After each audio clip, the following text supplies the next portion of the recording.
mo fẹ́ dúpẹ́ lọ́wọ́ gbogbo wa tá a dìde tá a ti ń ṣiṣẹ́ takuntakun lórí occupation Occupy Yorùbá Nation Now. Mo dúpẹ́ lọ́wọ́ wa. Nígbà tá à ń ṣe ìbò à ń sọ pé Ọlọ́run ló rìn ìrìn àjò yìí, a ní Ọlọ́run ló rìn, a bẹ̀rẹ̀ sí pé lẹ́yọkọ̀ọ̀kan bọ́lọ̀ ń ṣe mú wa rìnrìn yẹn. Ó wá mú wa débi Occupy Yorùbá Nation Now, occupation.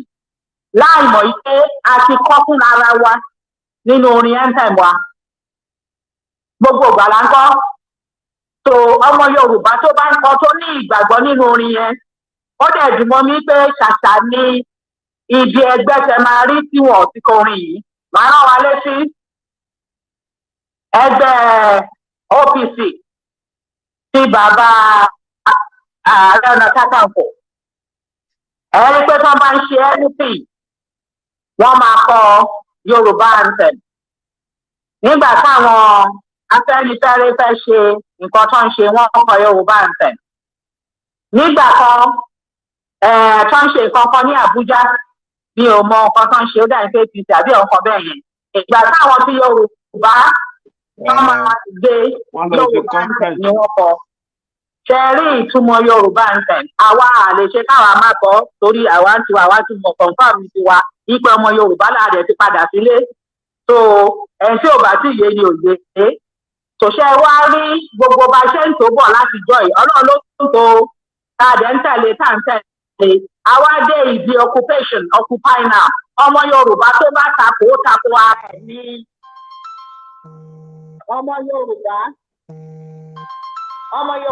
ó tako ara ẹ̀. Ó tako ìjẹ́ Yorùbá ẹ̀. Friday nínú Yorùbá ó tako nìyẹn. Tòró sọ wípé ká bọ́ sípò ẹ̀tọ́ wa òun lélẹ́yìí o láti èjìládé yìí o so that ògo wa lè búyọ kí gbogbo àgbáyé lè rí torí àwa gangan ni Ọlọ́run fi ṣe ìmọ́lẹ̀ fún gbogbo adúláwọ̀ káàkiri àgbáyé. Tẹ̀sírídìí tó ṣe jẹ́ pé gbogbo wa náà láti dá sí Occupy Yorùbá Nation Now. Gbogbo wa láti dá sí torí gbogbo wa ló so mọ́. Ẹni tó bá ní ìgbàgbọ́ pé anthem Yorùbá ó ní ìtumọ̀ sóhun, ó dẹ̀ ní ìgbàgbọ́ tẹ́ pé tán bá ń kọrin yẹn, tán bá ń sọ pé ìwọ ní, àwọn náà sọ pé èmi ní, tàbí kan sọ pé àwa ní, so gbogbo ẹni tó bá sọ bẹ́ẹ̀ tó kọ bẹ́ẹ̀, ó ti di dandan kó rìn ìrìn láti lè dé ògo adúláwọ̀ yẹn. Ìrìn yẹn náà ni Occupy Yorùbá Nation Now, occupation of Yorùbá land. Àsìkò yẹn ládé tòtábárí ẹni tó tako ó ti tako ìjẹ Yorùbá ènìyàn káìdẹ àṣẹ Yorùbá person ó ti tako nìyẹn. Torí pé ẹjọ́ ẹ jẹ́ ká dìde. Àsìkò ti tó déédéé àsìkò yìí ni ìgbà yìí ni kò lè yẹ láyéláyé. Torí Ọlọ́run ti gbé wa gbá ìrìn gbogbo ọ̀nà ìrìn tá a ti rìn. Ó ní ìdí tó ṣe gbé wa gbà á nítorí ó fẹ́ pé kóògùn wọn náà kó máa búyọ títí láì ní. Wọ́n pẹ́ ìgbà tá a bẹ̀rẹ̀ alọ́njagun ni ogun yẹn ò ní ìtumọ̀. Ọ̀tá máa yí mọ́ wọn lọ́wọ́, máa yí mọ́ wa lọ́wọ́ ni. A máa pariwo sálàta bí ọ̀daràn ni wọ́n, ọ̀bàyéjẹ́ ni wọ́n, secessionist ni wọ́n ń dàlúrú ni. Bọ̀sọ́ Ọlọ́run ò jẹ́ àgbà ọ̀nà yẹn. Ó gbé wa gba ọ̀nà yìí láti fi yé wa pé ìran Yorùbá ni wà, ẹwà ẹ̀tàn ni wọ́n lò fún wa tẹ́lẹ̀. Kò sí nǹkan tó ń jẹ́ Nigerian, kò sí nǹkan tó ń jẹ́ one nation. Nigeria is not one nation. Nigeria is not one nation. Nations ló wà nínú Nigeria. So gbogbo nǹkan yẹn ó fi yé wa, ó bá wa sọ̀rọ̀, ó ń ṣe gbogbo ẹ̀, ó fi yé wa, ó ń gbẹnu mi sọ bá ọmọ Yorùbá, ó dẹ̀ ń yé gbogbo wa lápapọ̀. Torí mi ìwà mi ẹ̀fẹ́ pé mi fara mi ò mọ̀. Ìgbà tí n bá gbọ́ láti ẹnu tèmi ni mo ṣẹ̀ṣẹ̀ mọ̀. Ní àwọn àṣírí tọ́nà máa tó gbogbo ṣe ń fi nǹkan yé wa tó ń fi nǹkan yé wa láti jọ ẹ̀. Ó ń gbẹnu mi tọ́ mi. Òun fún ẹ̀ ló ń sọ́fà ọmọ Yorùbá. Ó dẹ̀ yé wa dáadáa, pàápàá jùlọ àwa tí Ọlọ́run tán ìmọ́lẹ̀ sínú ọkàn ẹ̀ sínú ayé wa. Ó jẹ́ kó yé wa dáadáa dédé àsìkò yìí ni. Torí dédé àsìkò yìí gangan làwọn ọ̀tá fẹ́ gba ilẹ̀ wa tó fẹ́ pa ìran wa run. Dédé àsìkò yìí. Torí tẹ bá kàn mú méjì péré nínú nǹkan tó fẹ́ ṣe, mẹ́ta nínú nǹkan tó ń ṣe, constitution wọn pẹ̀lú amendment tó ń ṣe, pẹ̀lú waterway bill wọn, pẹ̀lú rúgà wọn, mẹ́ta yẹn nìkan ṣoṣo ó ti ṣó wípé wọ́n fẹ́ pa ìran àwọn ọmọ náà ṣe ti Yorùbá. So déédéé ìgbà táwọn rò fáwọn fẹ́ ṣe déédéé ìgbà náà lọ́nà ni ó yá ká máa lọlé. Torí gbogbo ọ̀nà pátá náà ti gbà wọ́n fi ń bá wa jagun lọ́wọ́lọ́wọ́, economic warfare, security warfare, territorial warfare, wọ́n jà á sọ̀rọ̀ tó a sọ fà ń lọlé ilé tíá o ọmọ Yorùbá ẹjẹ àdìde ká lè bọ́ sí ipò ògo yẹn, ògo ta jẹ́ fún adúláwọ̀ ká lè bọ́ sí ipò ògo yẹn ó ti dandan ká òkúpa ilẹ̀ wa. A máa jáde tán ni o, kò ń ṣe jíjáde bóyá àbí bóyá ó sí o abẹ́ ẹ̀gbọ́n ni ká lè bọ́ sí ipò ògo wa, a máa jáde tán ni pátá, jíjáde yẹn jáde tán ni. Tá a bá ti jáde 50-50 ni 50 wípé àwọn ká a ti lọ notify wọn tẹ́lẹ̀ pé à ń bọ̀ wá gba nǹkan wa, kó má dàbí ìjà, kó má dàbí ìsọnù la ṣe ń sọ fún wọn pé ẹ̀tọ́ wa lélẹ́yìí, gbogbo àgbáyé ló mọ̀ sí, gbogbo àgbáyé ló fọwọ́ sí. Nàìjíríà fúnra rẹ̀ signatory ní Nàìjíríà sí right to self determination. Àwa tó wá ń lo double barrel indigenous people ni wá, ìran ni wá, orílẹ̀-èdè ni wá. So for that reason alága ẹ̀tọ́ wa wá àfẹ́ fi wàhálà ṣe gẹ́gẹ́ bí ọmọ olóògbé àrọ̀rá rìn peacefully, à ń ṣe gbogbo nǹkan peacefully. So òun ló ṣe jẹ́ pé à ń tọ̀ bá ṣe ń tọ̀ yẹn. A dẹ̀ ti sọ fún wọn pé à ń bọ̀ wá gba nǹkan wa o, à ń bọ̀ àbọ̀ sí ipò ẹ̀tọ́ wa, ogún wa, oore wa, a máa gbà á o. Torí ọdún wọn nǹkan tó bá mú ìyànjú ẹrú ni pé èèyàn lágbára lórí nǹkan tó èèyàn lágbára lórí nǹkan tó lọ bí èèyàn ṣe máa ń mọ̀ tí èèyàn ò bá ṣe ẹrú èèyàn máa lágbára lórí nǹkan ẹ̀ tó ní láìpẹ́ èèyàn fún rẹ̀, ẹ máa lè control láìpẹ́, ẹ máa lè control destiny yín, a máa lè control gbogbo nǹkan tó lọ fún àwọn resources wa, a máa lè ṣe ìlú wa bá a ṣe fẹ́. Ṣé tó bá jẹ́ ìrẹ̀ tábà pa interference wà ní gbogbo interference tábà ti gba ilẹ̀ wá ń sìn, tábà ti bẹ̀rẹ̀ omi tábà gba ìjọba ìwà bẹ̀rẹ̀ á ti gbalẹ̀ wa ìyẹn ò sínú wọn ni wọ́n pé tábà ti bẹ̀rẹ̀ ìjọba ti wá ń sìn. So a lè decide tí ò bá ń ṣe pé bóyá àwọn míì ẹ máa wò náà ṣe rò pé wọn ò fẹ́ gba ilẹ̀ wa, wọn ò fẹ́ para wọn run ni, nígbà tó jẹ́ pé ní òkè náà 70% ilẹ̀ níbi tó ń pè Nàìjíríà 70% wà lókè, 30% wà nísàlẹ̀ láàrin àwa mẹ́ta, láàrin south west, south south and south east. Ìṣẹ́tì yẹn wà o péré. Why tó ṣe jẹ́ pé ẹ̀yin tẹ ní sẹ́wọ̀n lọ́hùn ẹ tún wá ọdún mọ́ àwọn tó ní tẹ́rì péré. Ṣé ti ríṣẹ́ báyìí pé wọ́n fẹ́ para wọn run ni láì ṣàwà. So bọ̀tá bá ti gba nǹkan tó já ti bẹ̀rẹ̀ nǹkan tó jẹ́ tiwa ta bẹ̀rẹ̀ sí ṣe ìjọba wa ta bọ́ sípò ẹ̀tọ́ wa, ó ti dandan kó go wa buyọ̀ because a máa ṣe bó ṣe yẹ ká ṣe. Iye state mélòó ló yẹ ká ní, a máa ní. Development mélòó ló yẹ ká ṣe, resources wa báwo la ṣe fẹ́ ṣe, báwo la ṣe máa náwó ẹ̀, báwo la ṣe máa wà rántébù sáwọn èèyàn wa, báwo ló ṣe jẹ́ pé àwọn tó máa láwọn fẹ́ dìbò ní ilẹ̀ Yorùbá wọn ò ní lọ́kọ́ bọ̀ yàtọ̀ sí pé tiwọn fúnra logistics tiwọn àti publicity tiwọn fúnra wọn, bọ̀ sí pé a fẹ́ gba fọ́ọ̀mù kò sí tó jọ ẹgbẹ́ kankan ò ní rẹ́gísítà pẹ̀lú ìjọba kó fowó rẹ́gísítà láyé, documentation nìkan ni ẹ submit document verification náà tán jẹ́gbẹ́ nìyẹn, independent máa wà. Ẹni tó bá dẹ̀ jẹ́ pé ó lóun fẹ́ dìbò ní any party kò sí owó fọ́ọ̀mù kò sí kankan toró fẹ́ wá ṣàgbélú ní kí ló dé ìwọ tó fẹ́ ṣàgbélú tó tún jẹ́ pé ìwọ náà ló tún máa kówó lẹ̀ fún kí ni ẹ tí wọ́n fẹ́ máa kọ́ wọn lólè ní. A fẹ́ wá ṣàgbélú ní ṣe tó bá fẹ́ dìbò tó fẹ́ gbégbá ìbò ó fẹ́ wá ṣàgbélú ní náà kí ló dé tó fẹ́ ní lára lọ́wọ́ yẹn lè wá lọ́wọ́ yẹn wá for what? It's free. àti ìdìbò is free, àti register is free. Yeah, wọ́n á sọ fáwọn aráàlú nǹkan tó fẹ́ ṣe. Tó bá dẹ̀ débẹ̀ tó ò tẹ́ wa lọ́rùn, ọ̀rọ̀ pé bóyá mo ní 4 years 5 years sílẹ̀ tó. A máa kà láti oṣù mẹ́fà ni, o ò pàfọ́ máa lọ́lé, àtúgbẹ́lòmíì sí. Àwọn amúnisìn gan pàápàá láàrin oṣù mélòó kan wọ́n ti pààrọ̀ 4 mẹ́ta kan. Torí àwọn fẹ́ bẹ́ẹ̀sì fáwọn èèyàn wa, àwọn èèyàn wọn. Sòtí ló dé tà ní fẹ́ bẹ́ẹ̀sì fáwọn èèyàn wa. Ẹ jẹ́ ká dìde ọmọ Yorùbá àsìkò occupation la wà. Nǹkan kan ṣẹlẹ̀ tí mo fẹ́ mú wá sí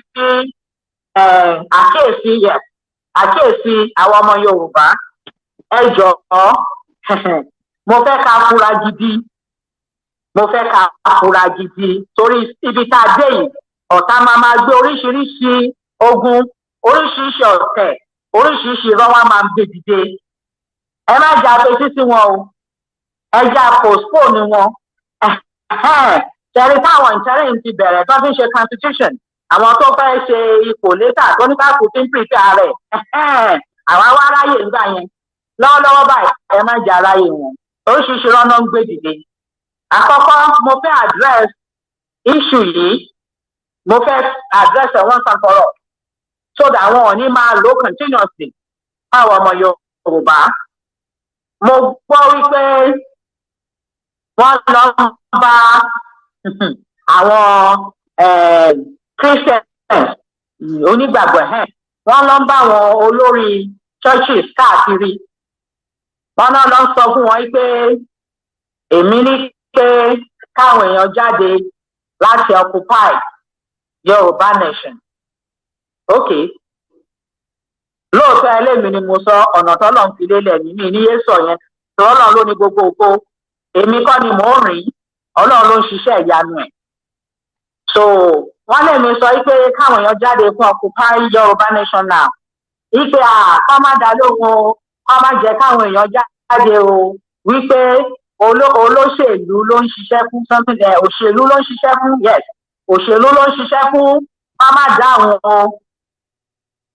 Ìyẹn ló jẹ́ kí n wá láti wá ṣe àlàyé ìfá ọmọ Yorùbá.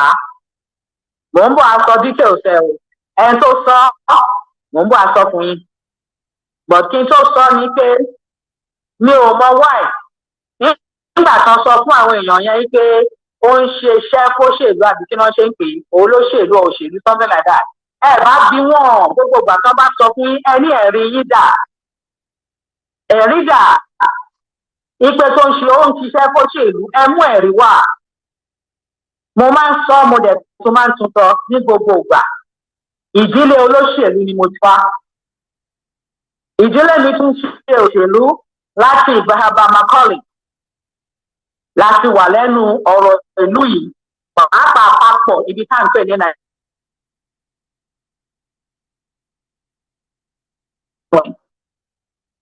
A wà lẹ́nu ẹ̀ títí dé South Republic. Ẹ̀gbọ́n bàbá mi àti àwọn bàbá wa ó lọ́wọ́ wọ́n jọ ṣe ìgbà yẹn ni o. In fact, ìgbà tán ti àwọn bàbá mọ́lé, bàbá tọ̀dọ̀ tèmi náà wà pẹ̀lú bàbá ó lọ́wọ́ wọ́n jọ wà ń bẹ̀ ni o. Mo fẹ́ sọ fún Magic ní ìdílé tèmi ti wà ní òṣèlú. Òṣèlú gidi ni wá. Ìdílé olóṣèlú ni mo ti wá. Mo tó wá fẹ́ ọkọ, lẹ́tà ọkọ mi náà tún di òṣèlú. So ọ̀rọ̀ òṣèlú ń ṣe àjèjì sí mi o. Èyí tó kàn wà insulting nínú ẹ̀, very very rude, tí wọ́n máa ń sọ ní pé wọ́n ló ń ṣiṣẹ́ fún olóṣèlú. Olóṣèlú wo nìyẹn? Àṣebí mo ti sọ lórí Queen Soye Koribe program rí náà. Nígbà tí mo wà lórí program pẹ̀lú Beautiful Sister mi, mo sọ náà wípé olóṣèlú náà tó wà ní àpapọ̀ ilẹ̀ Nàìjíríà tó ní àwọn ti fún mi ní £1 rí kó bọ́ síta. Ẹ wo ìgbà tí mo sọ sí náà. Ẹ̀kọ́ tiẹ̀ ní pé òun kàn ní àkóhun fún mi owó taxi, owó pé ṣe mọ̀ àsopọ̀ bàbá wa ẹ ti ẹ̀gbá ilé ìdání. Ẹ tó bá ṣe irú ẹ̀rí kó bọ́ síta. Àbí nǹkan tí mo gbà náà kó bọ́ síta. Mo ti sọ́rí náà. ṣé àwọn lè sọ bẹ́ẹ̀? Ṣé àwọn tó ń sọ pé olóṣèlú ló ń ṣiṣẹ́ fún, ṣé àwọn lè sọ bẹ́ẹ̀? Kọ́ bọ́ síta kọ́ wá sọ wẹ̀. Kọ́ wá sọ. Mo challenge wọn kọ́ bọ́ síta kọ́ wá sọ wẹ̀. Ọlọ́run ní pé ká má judge, ó ní ṣùgbọ́n nínú èso wọn, nínú ìwà wọn ní kẹ́ fi judge wọn. Ọmọ Yorùbá ẹ fún ara yín, ẹ̀yin fún ara yẹn gbé wo. Ẹni tó sọ pé èmi ń ṣiṣẹ́ fóṣèlú, kóun fún ara ẹ̀ bọ́ síta, kó wá sọ nǹkan tí mo sọ.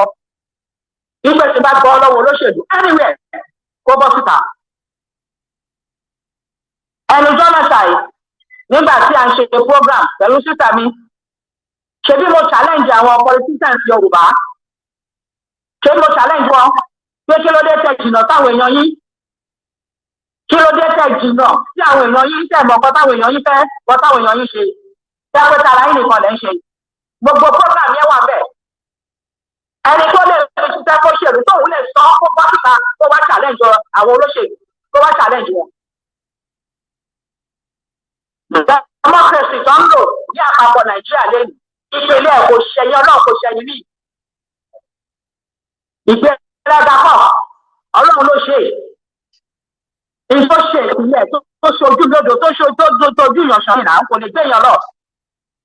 So tí bá fẹ́ ṣe òṣèlú ìgbà yẹn ẹmọ bí tí mo fi máa mú ni ní tó ń ṣe pé àjèjì mi ni ṣèbáwa Ọlọ́run àwa láti ṣiṣẹ́ àṣiṣẹ́ àwọn kan dé náà pé àwọn olóṣèlú náà. So èmi á wá lọ ṣiṣẹ́ fún àwọn tẹ́ pé Ọlọ́run lè ní àtìpínlẹ̀ ẹ̀. Ìyẹn rúdù gidi. Òṣèlú wo ni ṣiṣẹ́ fún ta ni? Iṣẹ́ ìtawà ṣe pé kí democracy lè wà ó ní gbogbo wọn ń ṣe lọ́wọ́ yìí náà. Kò sí ẹnikẹ́ni tó lè pẹ̀rẹ̀ kó òun gọ́vnà òun kìíní kan iṣẹ́ tọ́nà ní ká ṣe òun ni wọ́n ń jẹ. Ẹ̀jẹ̀ tẹ́ka ìmọye tó ti ta sílẹ̀ pé kí democracy lè òun ni gbogbo wọn dúró lé lórí. Ẹ̀jẹ̀ àwọn èèyàn including ẹ̀jẹ̀ ọkọ mi àtẹ̀jẹ̀ ìyálé mi àtẹ̀jẹ̀ àwọn ọmọ ọlọ́mọ tí wọ́n pa káàkiri. Òun ni gbogbo dúró lé lórí. Oògùn àìmọye èèyàn làálàá àìmọye wa. Jẹ́ pé àìmọye wọ́n ti lọ lé ní kọ́lọ̀ oríṣi gbogbo wọn. Kọ́lọ̀ kó tẹ̀lẹ̀ fún wọn. Kó jẹ́ kí iwájú kan lọ kó dẹ̀ ìbọn fi sílẹ̀ kó má bàjẹ́ láíláí. Wọ́n wá ń sọ pé wọ́n ṣiṣẹ́ fún ta ni? Ẹ dárúkọ ẹni náà kí ló ń ṣe yí tẹ̀lé dárúkọ ẹni náà? Ẹni tó bá lè sọ ó lè bàyàn jó lè sọ̀rọ̀ nípa yàn sọ́kàn náà. Ẹ gbé jáde òṣìṣẹ́ fún ta ni? Àwọn wo ni? Mo ń ṣiṣẹ́ fún wọn ni mo ń challenge wọn ni. Ẹ̀yẹ wá challenge wọn náà. Ẹ̀yẹ wá sọ pé tẹ̀ bá lọ́wọ́ wọn rí ẹ bọ́ ta akẹ́sọ́. Ẹ bọ́ ta akẹ́sọ́ bóyá wọn ní yọjú sí yín níbi tẹ́ ẹ ti ń pàdé. Tí bá ń bá olóṣèlú ṣe àbí tó máa níbi tá a ti ń pàdé ó máa kó sí ní tẹkinọ́lọ́jì tó wà ní èèyàn kọ́ máa rí èèyàn náà tó máa ya fọ́tò ẹ̀. Ẹ̀rín bí o ẹ̀gbọ́n bí o oríṣiríṣi rọ́ játijàti. Kí ló dé? Ẹ lọ ń bá wọn church leader wọ́n máa bọ̀ tàbẹ́ ṣe nígbà reclamation nìyẹn. Nígbà tá a fẹ́ reclaim ẹ bẹ̀rẹ̀ sí pé gbogbo wọn kọ́ máa bọ́ bẹ́ẹ̀ kọ́ máa ṣe o. Ọlọ́run dẹ̀ fi hàn bóun lòún rin ìrìn àjò òun lóní gbogbo ògo bó fi hàn ṣe bó gba gbogbo ògo lórí ẹ̀ pẹ̀lú gbogbo ète yín gbogbo ìbàjẹ́ yín ṣe títí tí a ní kọ́ bọ́ sórí ẹ̀ àwọn mídíà yín pariwo ṣèbí ẹ̀ náà lẹ́ háyà mídíà kó máa bó nítìrí tó jẹ́ pé tí ogbọ́n bá sùn tán bá jí onítìrí náà rí wọn ò rí Yorùbá nation mọ́ wọn ò rí Yorùbá nation wọn ò rí wípé Yorùbá nation láti ọmọ burúkú gbogbo tó máìsì tọ́ka gbé sílẹ̀ ọmọ Yorùbá wọn rí kò sí ètò ìyẹn mọ́nu wọn kò sí ètò orí òṣèlú tó ń fi ìyàjẹ wọn tó ń kówó wọn tó ń lọ kówó wọn sínú inú wẹ́ẹ̀ inú kòtò inú kọ̀ńténà wọn ò rí yẹn wọn kò tiẹ̀ kàn wọ́n kò kàn wọ́n níṣẹ́ ìyà ń jẹ àwọn èèyàn wọn ò rí wípé àwọn èèyàn bọ́ mi ṣàìdárúgbó ń bẹ́ sínú inú ọmọ kékeré ń fokùnso rẹ̀ wọn ò rí gbogbo yẹn. Bọ́n bá ṣe onítìrí ni bọ́n jẹ́ onítìrí ni bọ́n jẹun onítìrí ni gbogbo nǹkan wọn onítìrí ni. Àkílódé. Èmi ò tẹ̀ kúkú máa yín fà á mú ní ẹ̀ kọ̀ntínì. Ẹ máa ṣe nǹkan tó wù yín. Èbó bá lè egbò ègún yẹn máa kọ̀ntínì. Mo kàn máa sọ mi. Mo máa sọ mi ò ní gbà nígbà tó bá kan tèmi. Kò ní kẹ́ni má tà yẹ láti sọ wípé ẹ̀jẹ̀ bá wa bẹ̀ torí gbogbo ló gbọ́ gbogbo ọmọ Yorùbá káàkiri àgbáyé lẹ́ ń gbọ́ gbogbo èkú tó ń bú láàárọ̀ lọ́sàn-án lálẹ́ oríṣiríṣi nǹkan tó ń sọ mi ò fèsì sí o torí ètò kan èmi ní Yorùbá nation ènìyàn dẹ̀ ni mò ń rìn bọ́lọ̀ ṣe ní kí n máa rìn tó dẹ̀ ní gbogbo wa tó àjọ rìn pọ̀ tàdé rìn lórí òtítọ́ àti òdodo tàdé ráàánú gbà tó gbẹ̀dẹ̀ búyọ sòtásìkò bá tó tí Ọlọ́run fẹ́ dá wọn lóhùn padà ó dẹ̀ ti dá wọn lóhùn tí ìjìyà yẹn bá bẹ̀rẹ̀ kí àkọ́kọ́ má sọ pé ẹ bá wa bẹ̀ o kò sí tó jọ fúnra mo ṣe ń sọ fún wọn ẹni tó bá rán wọn iṣẹ́ kán gbowó ẹjọ́ lọ́wọ́ wọn torí wọn máa lọ́kọ̀ dá sí wọn èdè ń ṣe pọ̀ tẹ́lẹ́rẹ́ so wọ́n ti gbowó ẹjọ́ dáadáa kán gbà lọ́wọ́ wọn oníkàkùn tí mo kọ́ sọ mi ò ní gbà òótọ́ ni mo ń sọ mi ò ní gbà láyé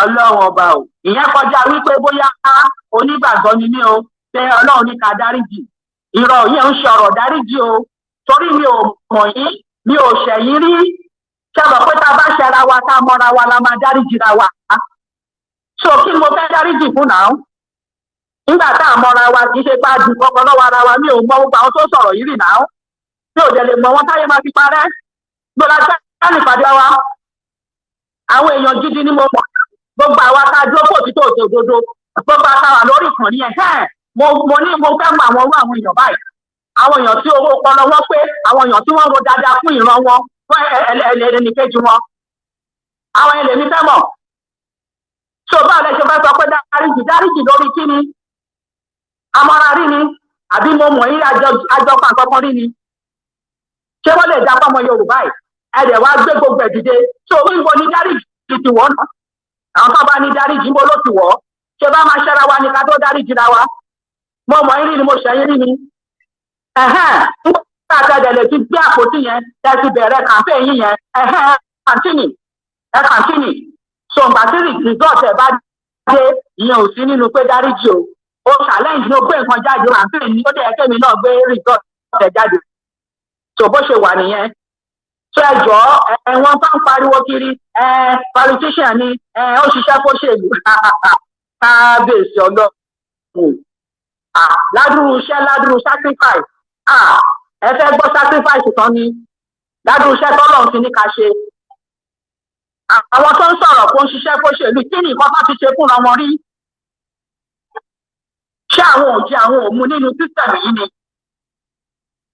kí ni nǹkan tó ṣe kán náwó sí pẹ̀lú àtìlẹyìn Ọlọ́run tó lọ ṣe oore fún mi mo lè ká dáadáa tí mílíọ̀nù ọmọ Nàìjíríà lápapọ̀ kàrímà ìtì sọmọ Yorùbá bọ́lá ṣe rán mi tí mo ti jẹ́ ló ń ṣe tó ń pariwo kiri nítorí mi ò lè máa pariwo tí Ọlọ́run ṣe Ọlọ́run lò mí ni èwo dẹ̀ làbọ̀rọ̀ máa pariwo kiri ṣùgbọ́n evidence wà níbi tó wà ẹ̀rí wà níbi tó wà láti sọ pé ẹni tọ́lọ̀ ń lò fún nǹkan ìlélẹ̀ tí mílíọ̀nù ọmọ Yorùbá dẹ̀ ń jẹ àǹfààní ẹ̀ díẹ̀ ní ìdí ọ̀la.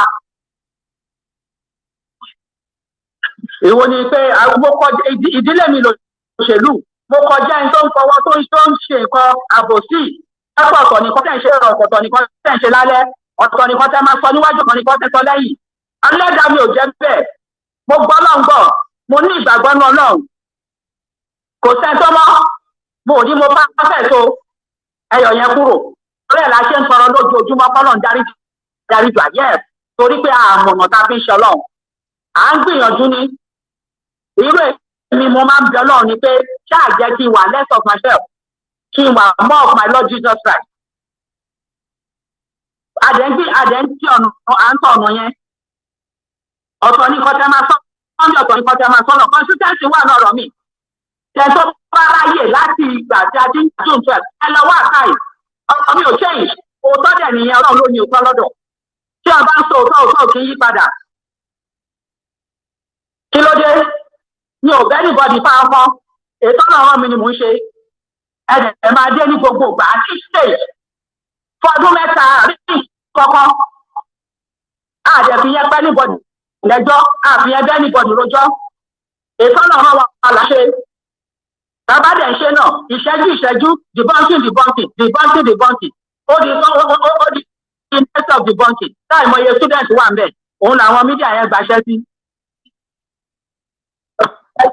pẹ̀lú ẹ̀ náà àbẹ́nikẹ́ni pàǹkan kan ó yẹ kọ́mọ Yorùbá kẹ́ bèrè náà ó yẹ kẹ́ bèrè tọ́ba dé àmà ní òṣèlú ló ń ṣiṣẹ́ fún àwọn wo àwọn akọjá yẹn ìgbéraga kọ́ àbí kó ṣèlú ṣiṣẹ́ fún mi kí òṣèlú ṣiṣẹ́ fún mi nì torí mo ti ṣiṣẹ́ ṣáájú tó ṣèlú wá ṣe tó ń lò ní èyí yìí èmi ti ṣiṣẹ́ ṣáájú tó ṣèlú ń lò lẹ́nìí so òṣèlú ló máa ṣiṣẹ́ fún mi o iṣẹ́ mi ni máa ṣiṣẹ́ fún òṣèlú èmi ti ṣe iṣẹ́ síwájú pẹ̀lú àtìlẹyìn náà pẹ̀lú àwa tọ́lọ̀ ń lò àwa ti ṣiṣẹ́ síwájú tí òṣèlú ń lò lẹ́nìí táwa dẹ̀ sacrifice tí ẹ̀jẹ̀ ìdílé wá wà ń bẹ̀ àti ṣiṣẹ́ síwájú so mi ò ní ìdá ti ṣiṣẹ́ fún òṣèlú ló máa ṣiṣẹ́ fún mi ìyẹn ṣe ìgbéraga nǹkan náà ń ṣe ni àkílódé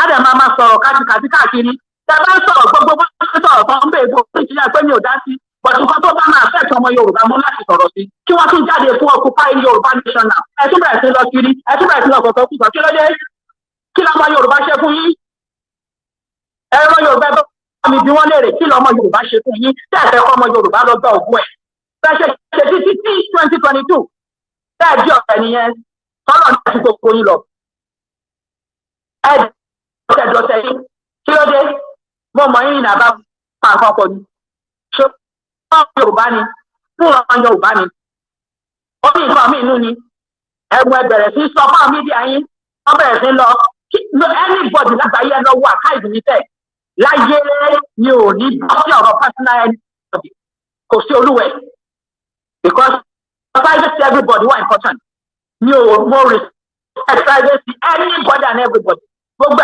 ẹ̀yin tẹ̀ ń gbé ìgbẹ́ rò pé mi ò mọ̀ pa privacy yín ni ṣé ẹ rò pé mi ò mọ̀ pa privacy yín bọ̀ mi ò lè sọ̀rọ̀ lórí privacy yín láíláí kí ló kàn mí pẹ̀lú yín even àwọn tí tá à ń bá fà nígbà tá à ń ṣe ìjàngbara pé kí democracy kó lè wà gbogbo wọn kò sí ẹnikẹ́ni tó lè sọ pé òun gbọ́ pé mi ò sọ̀rọ̀ privacy anybody mo lè pe IBB mo lè pe Babangida mo lè pe Abdulsalam mo lè pe gbogbo Abacha ń gbà yẹn gbogbo ẹ̀ bọ̀ kì í ṣe pé kí n gbẹ́nu lé private life wọn láyé ẹ̀yin ò rọ́rọ̀ Yorùbá bó ṣe máa kó nínú ìgbèkùn nínú slavery ẹ̀ wá mọ̀ ẹ́ ń sọ̀rọ̀ private life tó dẹ̀ jẹ́ lórí rọ́lẹ̀ ń pa ayé máa mọ̀ pé rọ́lẹ̀ ń pa à ń bọ̀ lórí yẹn o à ń bọ̀ lórí yẹn gbà bẹ́ẹ̀ ẹ ṣàgbà owó tó owó lọ́wọ́ àwọn tó ràn yín iṣẹ́ ìyẹn ló ṣe pàtàkì ẹgbẹ́ owó tó owó o torí kò ní sí ẹ̀bẹ̀ o tó bá di stage yẹn tẹ́ ẹ̀ bá lè san owó wọ́n máa ń ṣe àwọn tó àbá lè san owó mọ́lé ni o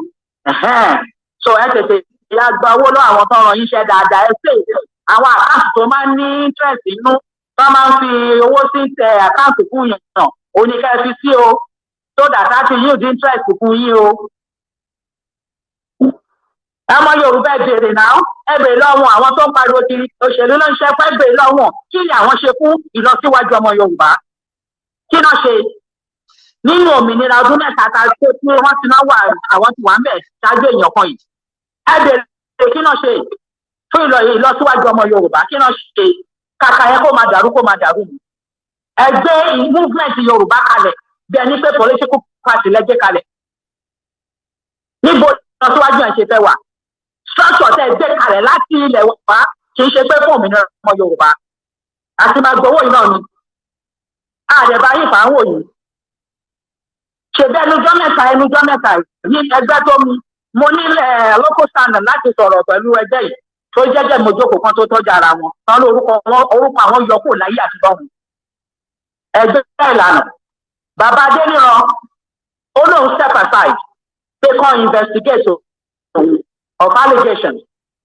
láti 99 at least láti 99 síbi tá a wà yìí mi ò gbọ́ pé ẹnikẹ́ni lápapọ̀ Nàìjíríà tó ń ṣe ipò tó wà ní ipò ó sọ bẹ́ẹ̀ wípé òun step aside tó ẹ wá investigate òun mi ò rò pé mo gbọ́ bóyá ó wà mi ò tí ì gbọ́ ni o mi ò mọ̀ ó ṣeé ṣe bọ̀ mi èyí tó wà mi ò gbọ́ mi ò dẹ̀ mọ́ pa ẹ̀ mi ò fẹ́ ṣe pé mo bá bàbá Adéníran sọ̀rọ̀ náà àbí mo pè wọ́n mi ò tẹ̀ kí n bá mo ṣe máa pè wọ́n ṣé mo wà ní ẹgbẹ́ wọn ni bọ̀ bàbá yẹn lóhun wọn láwọn step aside tí ò ṣẹlẹ̀ Newton ní ìkẹka investigate àwọn ẹwọ ẹgbẹ́ yìí o ẹgbẹ́ tó láwọn fẹ́ lead àwọn lead ibo ẹgbẹ́ tẹ fúnra ara yọ orúkọ yín kúrò láyé àti ọ̀hún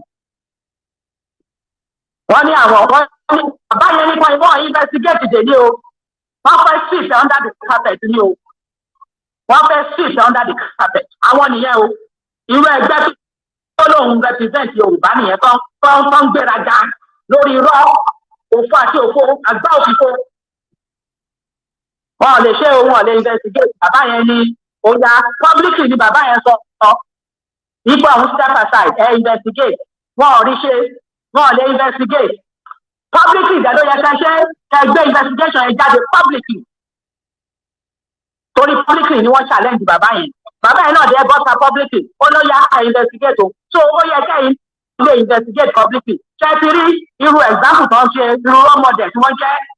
Wọ́n wá rí ọ̀nà tọ́lọ́hún fi sílẹ̀ tó jẹ́ ọ̀nà dáadáa, ọ̀rọ̀ òtítọ́, ara wọn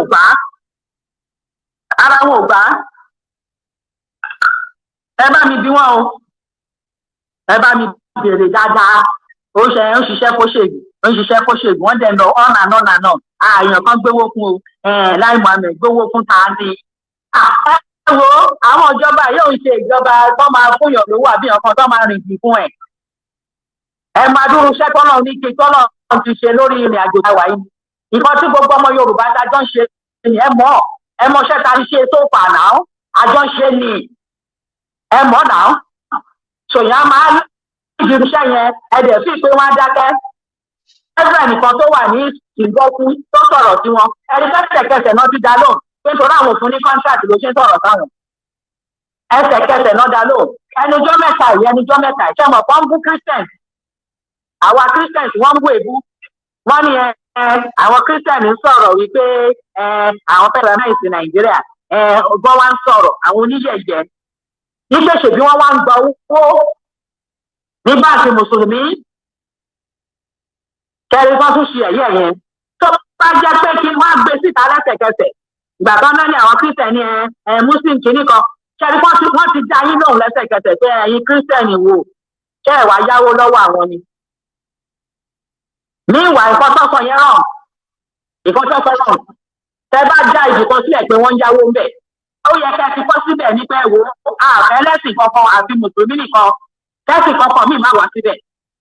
Àìmọye tó jẹ́ pé Muslim school, àìmọye Christian tó lọ sí Muslim school náà. Àìmọye ìmí ìtọ́lẹ̀ jẹ́ Christian school, àìmọye Muslim tó lọ sí Christian school. So kí ló parí pé Christian wa ń yá ọgbọ́n? Iṣẹ́ mọ̀ kọ́ máa gbé jáde ni. Wọ́n máa gbé jáde fún ẹlẹ́sẹ̀kẹsẹ̀. Lai Muhammed, publicity mà ló wà, communications mà ní. Àwọn amúta ni lówó. So ṣé pépà tó máa bá gbé ni òní gbé ni? Òun ló máa wà ní in-charge communication. Òun ló máa wà in charge jẹ́. So kò ní rí pépà tó máa bá gbé, àbí rédíò àbí TV tó máa bá gbé. Wípé ẹni tó rìn ní Yorùbá nation ẹ wo owó táwọn kó fún. Ṣé kò rí pépà tó máa bá gbé ní ẹni tó wà in charge communication? Kí ló dé tẹ̀ ń hùwà bàjẹ́? Kí ló dé tẹ̀ ń takọ ọmọ Yorùbá? Kí lọmọ Yorùbá ṣe fún yín? Títí 2022 ẹ takò, ẹ tún ti dé 2023 ẹ rí nǹkan kan gbé sí ẹ rí nǹkan kan sọ. Ẹ títí ẹ lọ ń takọ ọmọ tó sọ wípé àwọn kan ló rán òun kó ń bọ̀tà. Wọ́n náà lè pa ẹ̀mí ẹ̀. Torí kò parọ́ pé onítìrí ló rán. Ṣé mi mo rán ni? Àbí mo mọ̀ ń pa akọ́tẹ́ ṣe? Ṣé mi mo pè wọ́n jáde? Èmi mo pè wọ́n jáde kan ṣe rálì ni? Ṣé mi ni? Ṣé mo mọ̀ ń pa ẹ̀ ni? Tọ́tọ́ ni? Ṣé mi ò sọ opinion mi nípa ọ̀rọ̀ rálì fún ọmọ Yorùbá ni? Mo dẹ̀ sọ stage tá a dé. Bẹ́ẹ̀ ṣe bẹ̀rẹ̀ ọ̀tẹ̀ lórí reclamation náà nìyẹn. Èmi àtàwọn fámìlì mi la fara rọ. Ṣé gbógun? Ẹ tún ti bẹ̀rẹ̀ lórí Occupy Yorùbá nation. Kí ló dé? Ọmọ Yorùbá ṣe fún yín.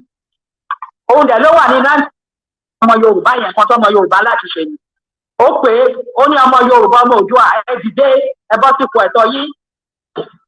Gbogbo nǹkan tí n bá sọ fún ọmọ Yorùbá gbogbo ẹ lọ sínú àtà ìbẹ́ lọ gbé jáde. Kẹlẹ̀wé tó bá jẹ́ rọ́mbẹ̀. Èyí tí ò bá yẹ yín ẹgúngún ẹ kẹwàá. Ẹ lọ wo orí ìtàn ẹ wá àwọn èèyàn tẹ mọ̀ kẹ́ verify ẹ̀. Ọ̀rọ̀ Yorùbá ni mo máa ń sọ náà. Ọ̀rọ̀ bá ṣe máa bọ́ nínú gbogbo nǹkan tó wà lẹ́yìn. Èwo ló jẹ́ rọ́bẹ̀ lọ wò ó? Má dẹ̀ bọ́ ká má máa dìbọ́ǹkì pẹ̀lú irọ́ lórí irọ́. kẹ́ẹ̀dẹ̀ mọ̀ kóòtọ́ lélẹ̀ ṣé bọ́lá fi hàn yín gbogbo ọ̀nà kóòtọ́ lò orí òótọ́ lòun ló wà lẹ́yìn wa gbàtẹ́ ṣe reclaim tẹ́ ṣọ̀tẹ̀ tán títí sọ́lọ́hún ògbógo kò ṣàánú fún wa ní aráàánú gba ọ̀tá lójú tì ẹ tún ti bẹ̀rẹ̀ lórí eléyìí òkú lẹ́mú o ọmọ Yorùbá ti délé o a máa occupy ní gidi a máa jáde tán tá a bá jáde tán yẹn 50-50 àgbà kan tó jẹ́ tiwa ṣùgbọ́n tó bá ní pé irọ́ lè gba nǹkan tó jẹ́ tiwa wọ́n pe ìjà nìyẹn kí ló dé tẹ̀sán máa ní mi ò lè gba nǹkan tó jẹ́ tèmi wọ́n pe ìjà nìyẹn a dẹ̀ máa defend ilẹ̀ wa a máa defend nǹkan tó jẹ́ tiwa àgbáyé dẹ̀ mọ̀ yẹn àwọn náà dẹ̀ mọ̀ inú pépà àwọn ìkọ́nà àwọn pépà àwọn tó ń kọ́ náà ní nǹkan tó ṣẹlẹ̀ ní Ọjọ́ta àwọn àtàkì Yorùbá nation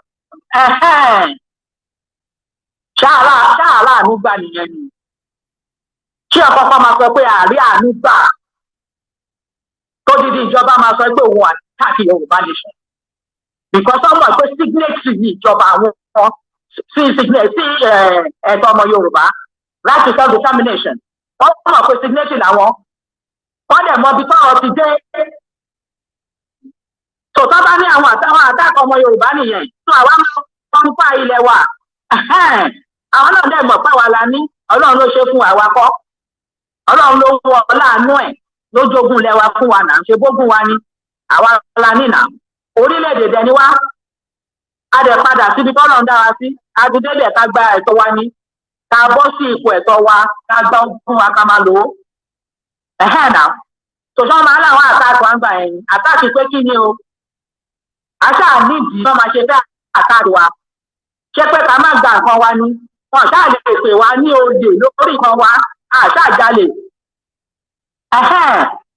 adẹ̀rọ̀ ráàrin peacefully alẹ́ fẹ́ occupy pẹ̀lú jó pẹ̀lú ayọ̀ pẹ̀lú dùnnú ká máa jẹ ká máa mu náà kí n sáré ń dẹ̀ bẹ̀rẹ̀ iṣẹ́ káwa wọlé padà ń tiwa káwọn tó dẹ̀ fẹ́ ṣe constitution káwọn náà bẹ̀rẹ̀ iṣẹ́ kíákíá láì sí ìdúró kọ̀ọ̀kan gbogbo nǹkan tó ń jẹ́ technology la máa kó wọ àti ṣe constitution yẹn àwọn kan sọ pé náà ní àwọn ọmọ olówó kan wọ́n fẹ́ wá take over constitution èwo ọmọ olówó èwo mélòó làwọn ọmọ olówó náà tá à ń sọ pàápàá mélòó ni wọ́n ọmọ olówó èwo àrà ń sọ pé constitution tó máa jí gbogbo wa lẹ́bù àbí constitution lóyìnbó ta wà wọ́n ọmọ olówó ni ṣe bó ní káàkù bá ṣe lọ opportunity tó wà lọ́wọ́ ẹ̀ ni gbogbo ara máa ṣe constitution yẹn o mo ṣe sọ pé ìdílé kọ̀ọ̀kan máa mú èèyàn tiẹ̀ tó máa represent ẹ̀ ṣe má dẹ̀ pé ìdílé dálẹ̀ tiwa ni mò ń sọ ahọ́n wa la ṣe ń sọ Yorùbá dálẹ̀ tó ẹ̀dá bá ṣọ́ọ̀ṣì dàbọ̀ tó máa lọ sọ ọ̀kan tá a fẹ́ lẹ̀ ó ló máa lọ lẹ́yìn yẹn kò kí ń ṣe àwọn yẹn nìkan ló máa kọ nípa constitution gbogbo ẹ̀ tọ́lọ̀ bá fún ní ẹ̀bùn tó ní ìmọ̀ rere lórí ọ̀rọ̀ constitution kó wá sọ ọmọ ọdún márùn-ún ọmọ ọdún mẹ́wàá kó wá sọ gbogbo ibi tá a bá wà lágbàáyé ká present ẹ̀ táàbà lè kọ Yorùbá ká lóhùn torí wọn ò ní gba òyìnbó wọn máa yá kó má dàda bẹ nípa nǹkan tẹ̀mí náà contribute mi ò rí bẹ́ẹ̀ gbogbo ẹni tó bá send nǹkan wọlé pátá wọn máa kọ́kọ́ kọ orúkọ ẹ̀ sílẹ̀ náà wípé àwọn eléyìí dá sí ó dẹ̀ máa wà nínú ìwé ìtàn ó máa wà nínú ìjọ máa wà káàkiri títí ìrandíran till the end of time so púpọ̀ tí ẹ̀ suggest ó ṣe wọ́n máa kọ́kọ́ kọ orúkọ ẹ̀ náà pé ìwọ náà submit fún nǹkan tó máa jẹ́ ìgbéga foundation tó solid fọmọ Yorùbá because foundation gbogbo ìlú constitution wọn ni so gbogbo ọmọ Yorùbá pátá káàkiri àgbáyé ló ní ẹ̀tọ́ láti contribute gbogbo náà dẹ̀ lọ́mọ gbogbo ẹni tó bá jọmọ Yorùbá máa ní special code ẹ lè wọ bẹ̀ kẹ́ máa wo section yẹn bọ́ ṣe ṣe ẹ máa dẹ̀ contribute immediately tẹ́ bá fẹ́ sọ̀rọ̀ pé bóyá ó fi sọ́dọ̀ èèyàn kan fi sọ́dọ̀ àwọn olówó wò níbo ni wọ́n máa wà ń bẹ kò sẹ́ni tí ò sí bẹ́ẹ̀ tí ó gbọ́ ọmọ Yorùbá ni oníkàkú sọ tiẹ̀ ní kàdẹ́jọ́ gbé rò láàrin ara wa èwo ló máa pé wa èwo ló dáa fọmọ Yorùbá èwo ní kóòdù ẹ máa sọ ìrọ̀rùn fọmọ Yorùbá gbogbo alájọ máa ṣe náà ẹjẹ́ àfọkànbalẹ̀ gbogbo àwọn pásítọ̀ tán ló ń bá táwọn sọ fún yín pé èèyàn kan ṣiṣẹ́ fóṣèlú mo expect pé àwọn tó ní anointing níbẹ̀ ṣá ò ní gbọ́ tiwọn ẹsẹ̀kẹsẹ̀ wọ́n máa dáná mọ̀ tó sọ bọ̀ mo á challenge again àwọn ọmọ Yorùbá ẹbí wọn léèrè torí nínú ìṣe wọn lẹ máa ti mọ̀ náà ètò Ọlọ́run ní káwa máa ṣe láti jọ ètò Ọlọ́run tí rán mi pé ó yá máa rìnrìn yìí láti jọ èwo làwọn rìn èwo ní ìrìn táwọn rìn tó challenge anything kí ló ṣe tó challenge anything ṣé wọ́n lè challenge ẹni ṣé wọ́n lè ṣe ni mo máa ń sọ̀nà ẹ̀ tọ́nà ọ̀rọ̀ ló ràn fún ọ̀dẹ nífẹ̀ẹ́ lòún ṣe ní ẹnikẹ́ni ò ní máa ṣe ní ṣe táyé máa fi parí láṣẹ tọ̀lọ̀ oníkàkùn máa ṣe ti ẹ̀yìn kí ló dé tó le tó báyìí ẹ bá mi bí wọn o ẹ bí wọn léèrè dáadáa olóṣèlú ni kán lọ mú ẹ̀rí wọn wá kán gbé jáde èwo lẹ ń ṣe fún lọ síwájú ọmọ Yorùbá ó ṣe jẹ́ pé nǹkan tó máa disturb tó máa delay àbí kó bà kan jẹ́lẹ̀ yín ṣe ọ̀rọ̀ ẹnu yín ìbànújẹ́ ní fọ́mọ Yorùbá àìmọye tó sick àìmọye tó kú nínú ọ̀rọ̀ ẹnu lásán ìtorí ẹ̀ ń sọ̀rọ̀ ẹ tún ti bẹ̀rẹ̀ ẹ tún ti lọ kọ́ máa jáde fún kí ni ṣé wọ́n ní bọ́sìpò ẹ̀tọ́ wọn ni báwo lògùn wọn ṣe fẹ́ yọ ẹ bá mi béèrè o ẹ bá mi béèrè kí lọmọ Yorùbá ṣe nǹkan ṣe fún ìlọsíwájú ọmọ Yorùbá ẹ bá mi béèrè tí ò ń ṣe debunking tí ò ń ṣe gbowó ń bí gbowó náà tí ò ṣe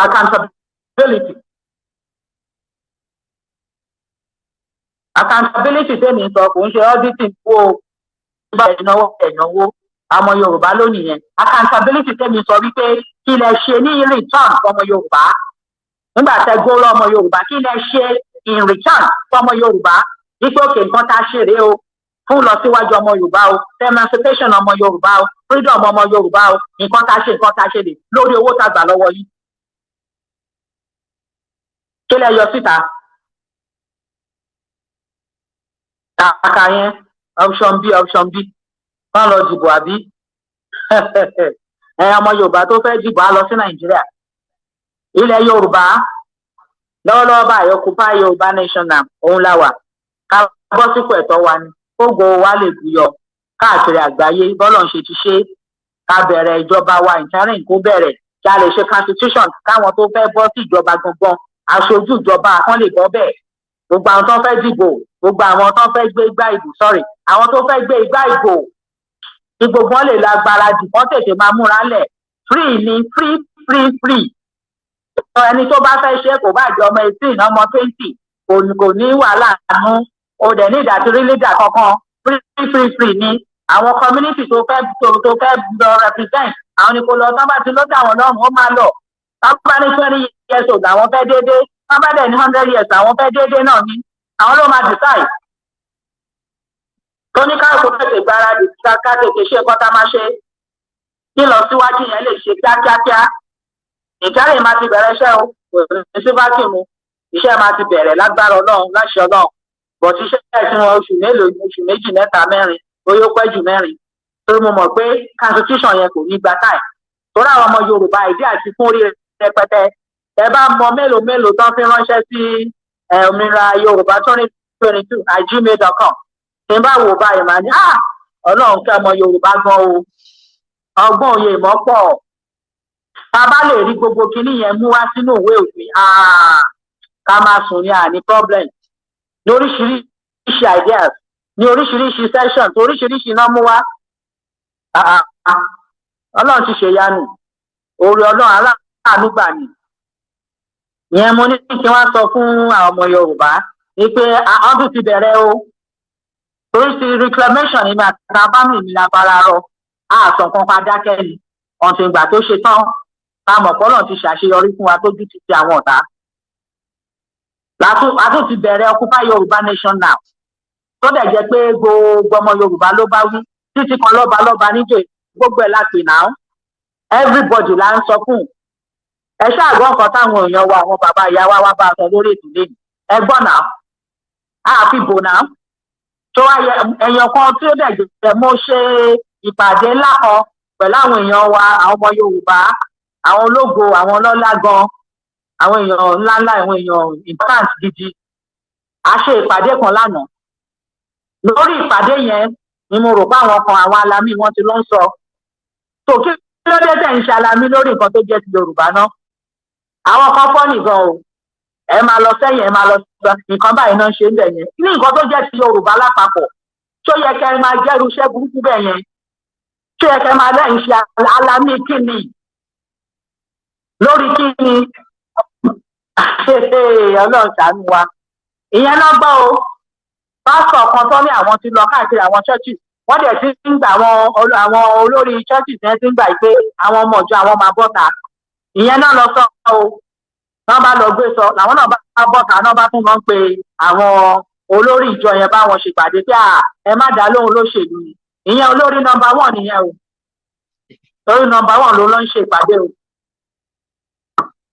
kò sí wàhálà Ọlọ́run ju ẹ̀dá lọ ìyẹn tó ní káàkó bá mọ̀ ṣe kó ṣe tọ́lọ́run làṣẹ eléyìí ò yí padà kò yí padà láyé àti lọ́run déédé àsìkò yìí fẹ́ déédé ìgbà yìí ni Ọlọ́run ní ọmọ Yorùbá padà sílé àti padà sípò ẹ̀tọ́ wa ògo wa dẹ̀ máa búyọ táyé máa rí yàtọ̀ sí ògo ọmọ Yorùbá tó ń búyọ káàkiri orílẹ̀-èdè tó ń ṣe ti Yorùbá tí orílẹ̀-èdè Yorùbá gangan máa búyọ tó máa búyọ gbogbo àwọn ọ̀dọ́ tẹnu tẹ sọ di bó ṣe wù gbogbo àwọn olóṣèlú lọ́sọ̀ àwọn ọ̀dọ́ di bó ṣe wù wọ́n